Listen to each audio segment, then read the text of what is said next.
আমার মনে হয় যে আমাকে সুন্দর করে মূল্যায়নটা করবে ইকবাল, এবং কো আর্টিস্ট হিসাবে আমার বন্ধু ঈশাকে পাচ্ছি প্রায় 92-তে বোধ হয়, সম্ভবত 92-90, 92তেই হবে। রোজিনা ম্যাডামের সাথে আমি কাজ করেছিলাম অগ্নিপথ ছবিটা, এবং এত বছর পরে, প্রায় 30 বছর ঊর্ধ্ব পরে গিয়ে আবার একসাথে কাজ করবো, এটা আমার জন্য সৌভাগ্য।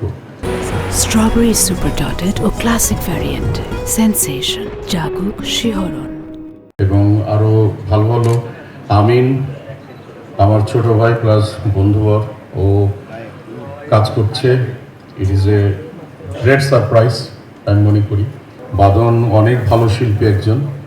হোপফুলি এই ছবিটা একটা অন্যরকম একটা ছবি হবে, সেটি আমি বিশ্বাস করি।